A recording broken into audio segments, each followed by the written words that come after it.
अस्सलाम वालेकुम वरहमतुल्लाहि वबरकातुहू। हज़रत मौलाना अरशद मदनी साहब के रामलीला ग्राउंड में बयान के बाद जितने इख्तलाफात रोनमा हुए, बहुत सारे लोगों ने उस पर इत्तिफाक़ राय का इजहार किया, लेकिन बहुत सारे लोगों को मौका मिला कि इसी बयान पर हम रोटियां सेकें और इसी से कहीं मौलाना अरशद मदनी साहब की वीडियोस को लेकर, कहीं उनकी तस्वीरों को लेकर, कहीं उनकी बयानबाजी को लेकर खूब उन्होंने वाहवाएं कमाली और चर्चाएं लूटी और उसके साथ साथ जो है अपने अर्निंग का भी उन्होंने सहारा उससे तलाश किया। वहीं पर ये नाम निहाद मुफ्ती, इसने भी बेचारे ने सोचा मैं क्यों पीछे रहूं, मैं भी अपनी थोड़ी सी मौलाना अरशद मदनी के नाम पर कमाई कर लेता हूं। तो रही सही कसर इस मौलवी साहब ने भी पूरी। सराहतन वो इंसान ईमान से खारिज हो चुका है। पहली फुर्सत के अंदर उसने कलीमा तय्यबा पढ़ना चाहिए, अपने ईमान की तजदीद करना चाहिए और अपने निकाह की तजदीद करना चाहिए, क्योंकि वो मुसलमान रहा ही नहीं, उसका अकीदा ही सही नहीं है। आप ओम को अल्लाह से क़यामत तक भी नहीं जोड़ सकते हैं। हाँ, जिनकी आपने पहले ये वीडियो सुनी, उसने फतवा ही झाड़ दिया मौलाना अरशद मदनी साहब पर कि उनको तो कलमा पढ़ना चाहिए, वो तो ईमान से ही खारिज हो गए हैं।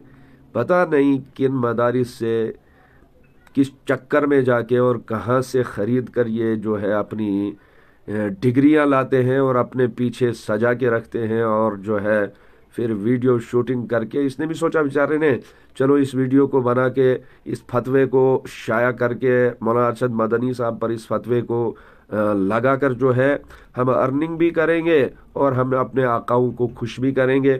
कर लो खुश अपने आकाओं को, लेकिन इन फतवों का ये सुन के रखना, इन फतवों का मौलाना अरशद मदनी जैसे पहाड़ के ऊपर या उनके चाहने वालों पर कोई असर नहीं, मक्खी के चलने के बराबर भी असर नहीं। और ये तुम्हें भी पता है कि असर पड़ने वाला नहीं है, लेकिन तुम्हारा गुजारा, तुम्हारे रुपये 2 रुपये इन्हीं चीज़ों से चलते हैं।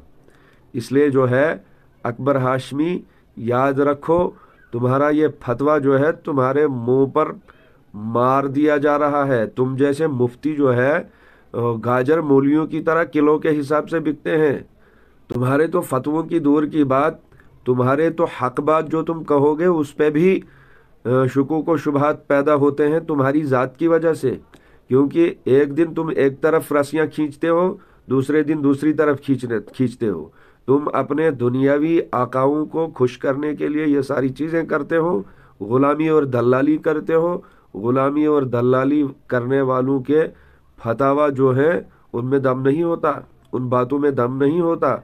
झूठ पर मबनी तुम्हारी ये जो बातें हैं, आज तक मैं ज़ाती तौर पर समझ रहा था शायद ये बहुत सारा अच्छा काम भी कर रहे हैं, लेकिन इतनी गिरी हुई सोच और इतना अपने आप को बड़ा मुफ्ती आज़म समझकर और फतवा दे डाला किस पर, जहां तुम्हारी अलिफ का भी कहीं असर नहीं होने वाला।